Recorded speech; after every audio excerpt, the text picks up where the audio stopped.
Hello दोस्तों, नमस्कार। मैं डॉक्टर ओम कुशवाहा आज आपके लिए पुनः लेकर आए हमारी नेक्स्ट सीरीज, जो हम आपको क्वेश्चन सॉल्व करा रहे थे। केवीएस, एनबीएस और डीएसएसबी और ऑल स्टेट जो पीजीटी टीजीटी बायोलॉजी ऑर्गेनाइज किया गया है उसके क्वेश्चन, क्योंकि यहाँ जो हम आपको केवल मेंशन किया है केवीएस या डीएसएसबी जो सेंट्रल का है, ये सारे क्वेश्चन स्टेट गवर्नमेंट जो टीजीटी पीजीटी करवाए, चाहे वो यूपी हो, एमपी हो या राजस्थान हो, ये सब रिपीटेड क्वेश्चन हैं। मैंने इनको बड़े गहनता के साथ देखा, कोई ना कोई क्वेश्चन रिपीटेड है, तो सबके लिए इक्वली महत्वपूर्ण है। पीसीएस आईएएस के लिए भी महत्वपूर्ण है। हम अपने दोस्तों से ये भी कहते हैं कि जो हम आपको नोट्स भी उपलब्ध करा रहे हैं, तो थोड़ा सा आपको बोरिंग जरूर लगेंगे नोट्स, मगर बहुत बेहतर है। बड़ी मेहनत के साथ तैयार कर रहे हैं, डीपली आपको पढ़ा रहे हैं, क्योंकि आप पोस्ट ग्रेजुएट टीचर बनने जा रहे हैं। और इसमें जो क्वेश्चंस का कठिनाई का जो बता सकते हैं लेवल होता है, वो पीजी स्तर का होता है, पोस्ट ग्रेजुएट लेवल का होता है। ऐसी स्थिति में अगर आप डीपली नहीं पढ़ेंगे, सिर्फ आप लोग लुभावन बातें सुनेंगे कि आइए और बस जुड़िए हमारे साथ और देखिए 500 क्वेश्चन, यूट्यूब पे ऐसे हमने देखा है, कुछ वीडियो ऐसे पड़े हुए हैं, 500 क्वेश्चन या 200 क्वेश्चन, या आप ही आइए और इस तरह से एक दिन में अपनी तैयारी पूरी कैसे करें, इस तरह के लोग लुभावन। मगर आप खुद समझदार हैं, सब पीजी हैं, क्या एक दिन में कोई चीज़ पढ़ी जा सकती है?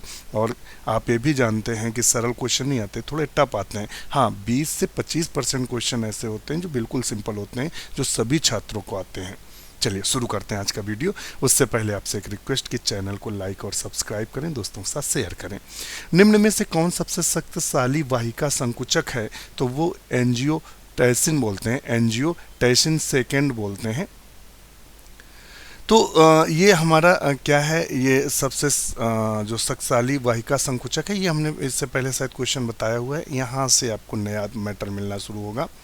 GABA, a neurotransmitters opens up which type of ionic channels in postsynaptic membrane during impulse conduction? GBA जो कि एक न्यूरोट्रांसमीटर है, आवेग संचरण के दौरान पश्च सिनेप्टिक कला में कौन से आयन चैनल को खोलता है? तो ये क्लोरीन जो होता है, इस आयन चैनल जो होता है LGC, ये है। आपको इसका हम पिक्चर भी दिखा दें जिससे आप कभी भूलें ना, और जो आपका ज्ञान है वो सदा के लिए बना रहे इसी स्थिति में। चलिए, आप पिक्चर को देख पा रहे होंगे। ये state that some presynaptic nerves exit the post synaptic, ये transmission while the others inhibit post synaptic transmission. ये आप देख रहे होंगे पिक्चर, यहाँ हम ज़्यादा कुछ तो चर्चा नहीं करेंगे, मगर आप ये चीज़ देखिएगा। ये अगर आप नज़र आ रहे होंगे, ये जॉइंट्स हैं, और देखिएगा इनमें से न्यूरो ट्रांसमीटर आ रहे हैं, और ये देखिए क्लोरीन है जो इसको ओपन करने का कार्य करती है। तो वही कह रहा है, anti prevent the AP is the post synaptic neuron, anti binding the receptor open the potassium gate causing chloride to flow in, hyperpolarizing the neuron. Chlorine ion in the neuron more negative, more difficult to the depolarize, impulse inhibited.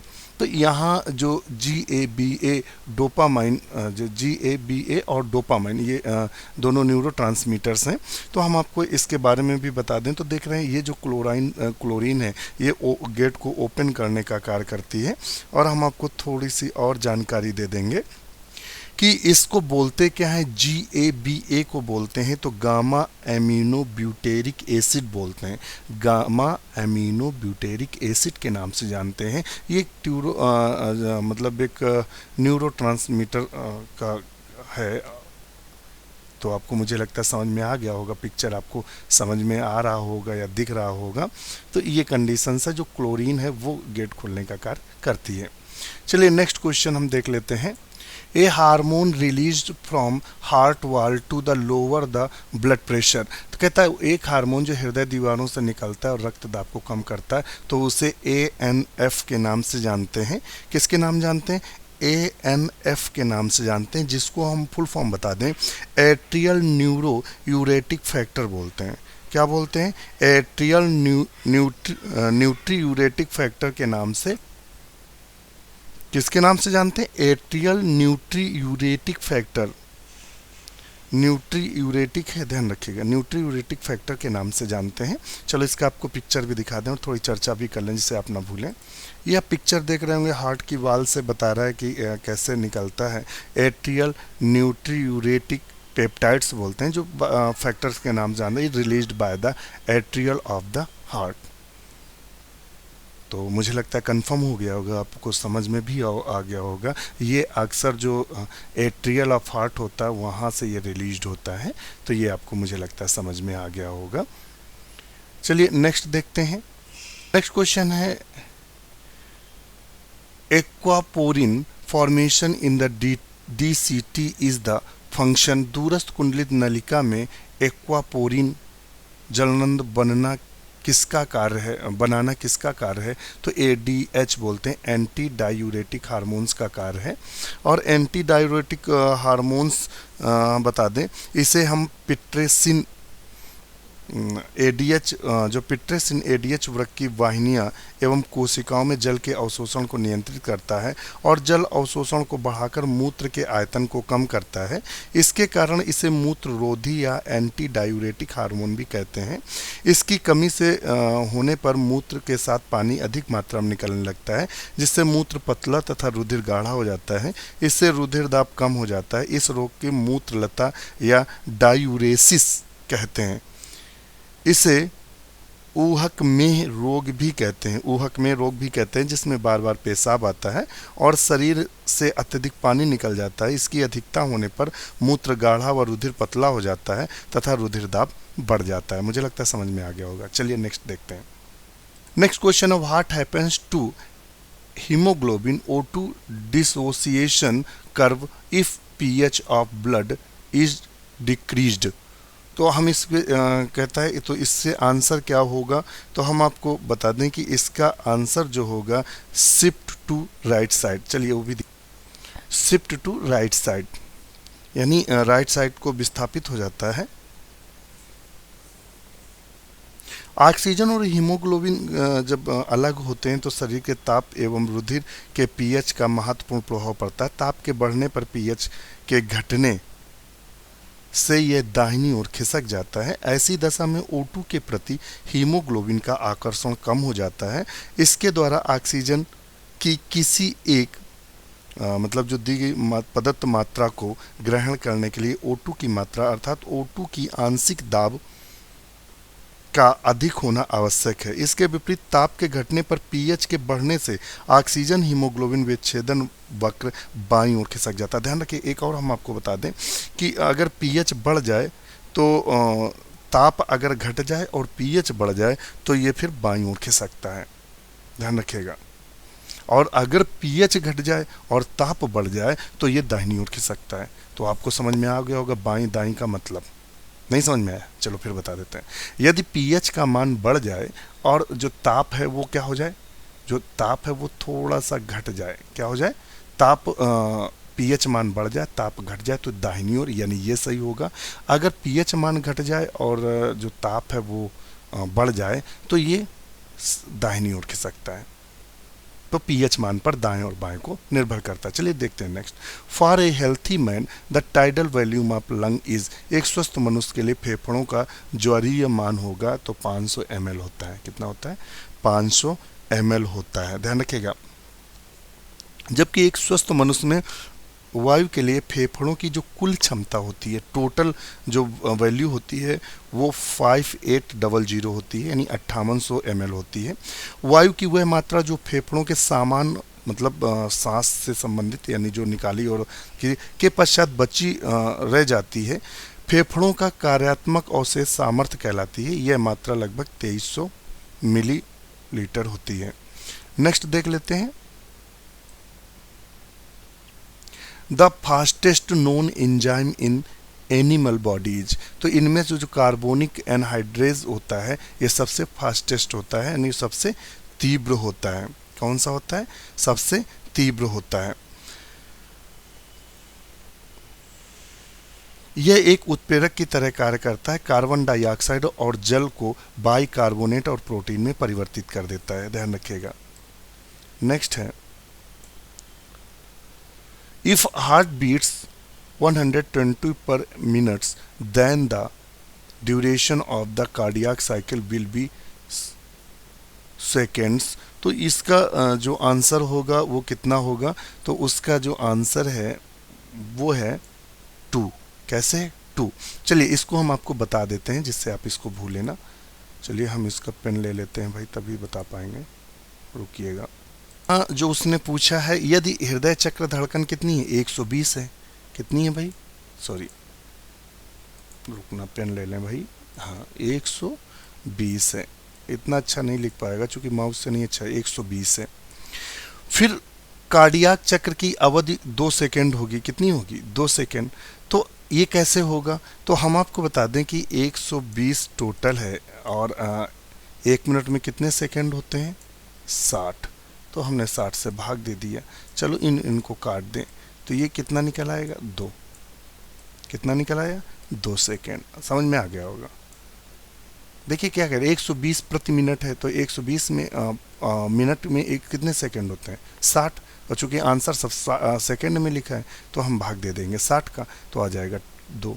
चलिए समझ गए होंगे। Next देख लेते हैं। Which of the following is called emotional brain. Emotional brain किसे कहते हैं, तो इस पे चर्चा कर लेते हैं। तो हम ये देखिए, ये जो कार्पस कैलोसम दिया हुआ है ये गड़बड़ है। अगर आपकी नज़र में सही हो तो मुझे भी बताइएगा, मगर कार्पस कैलोसम नहीं है, लिम्बिक लोब है। क्या है, लिम्बिक लोब के नाम से जानते हैं।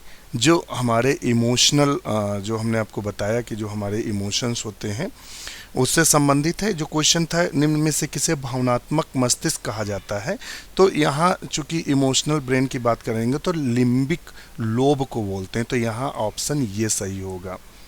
समझ में आ गया, कौन सा सही होगा, ये सही होगा। चलो इसको हम दिखा भी देते हैं जिससे कन्फ्यूज़न आपको ना हो। तो यहाँ लिम्बिक लोब क्या होता है, तो आप पिक्चर में देख रहे होंगे, ये लिम्बिक लोब है। और ये क्या है, जो cerebral hemisphere showing the limbic lobe. जो सेरेब्रल हेमिस्फीयर होता है लिम्बिक लोब होता है। और हम आपको ये भी बता दें कि जो लिम्बिक लोब होता है ये मनुष्य का इमोशनल ब्रेन का कार्य करता है, यानी कई हिस्से होते हैं इसके। Lobe is the arc shaped the region cortex the middle surface of the east cerebral hemisphere of the mammalian brain consist the part of the frontal और parietal and the temporal lobes. तो ये सोचने का कार्य करता है। तो जितना मैटर है वो मैंने सर्च किया तो जो आया लिम्बिक लोब ही आया। और मैंने नीट की किताब में भी इसको देखा तो लिम्बिक लोब आंसर दिया हुआ है। तो इसलिए लिम्बिक लोब आंसर बिल्कुल सही होगा। आप इसको देखिएगा, अगर कोई दिक्कत हो तो आप कमेंट्स करके हमें बताइएगा। नेक्स्ट क्वेश्चन है, द फंक्शन ऑफ ईयर और skill in the middle ear cavity is. मध्य कर्ण गुहा में उपस्थित कर्ण अस्थियों का कार्य है ऑल ऑफ दिस। तो to increase the frequency, increase the amplitude और टू इंक्रीज द वेवलेंथ। तो ये सभी कार्य हैं उसके। एमेक्राइन कोशिकाएं उपस्थित होती हैं, तो ये रेटिना ऑफ आई में उपस्थित होती हैं। चलो मैं इसका पिक्चर आपको फटाफट दिखाई देता। देखिए ये आप देख रही हैं पिक्चर है, और इसमें जो एमेक्राइन जो सेल्स हैं वो ये पाई जा रही हैं। ये आइस की जो रेटिना होता है उसका टीएस है, और ये पिगमेंटेड एपिथेलियम लेयर्स है जहाँ कोन और रॉड्स पाई जा रही हैं। ये बाइपोलर सेल्स हैं, ये गैंग्लियोनिक सेल्स हैं। तो आप देख रहे होंगे, तो ये यहाँ पाई जाती हैं। तो इसका आंसर रेटिना सही होगा।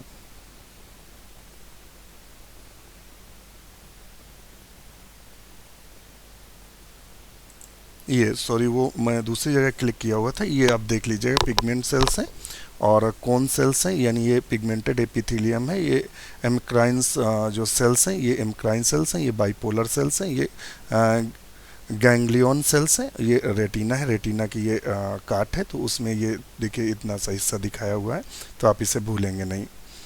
चलिए नेक्स्ट देख लेते।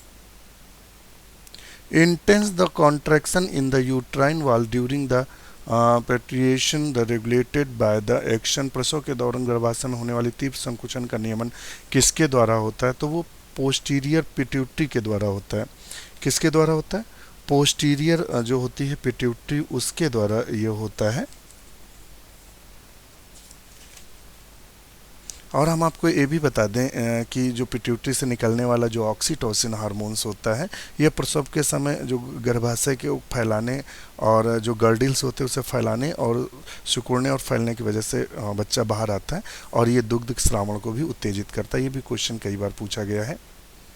नेक्स्ट क्वेश्चन है, human cranium is form by, तो ह्यूमन का जो क्रेनियम होता है 8 बोन्स होती हैं, इनमें 2 पेयर्ड होती हैं और 6 अनपेयर्ड होती हैं। तो इसका पिक्चर हम आपको दिखा जरूर दें। ये आप देख लीजिए कि कितना है, 1 2 3 4 5 6 7 और 8, इनका कितना संख्या है, 8 है। इसमें देखिए ये 2 पेयर्ड हैं, एक ये और एक ये 2 पेयर्ड हैं, बकाया जो 6 होती हैं वो अनपेयर्ड होती हैं। तो मुझे लगता है आज के लिए इतना ही, और आपको पूरा का पूरा समझ में आ गया होगा। और अपनी तैयारी यूं ही बनाए रखिए और हमारे साथ बने रखिए। धन्यवाद। शुभ रात्रि।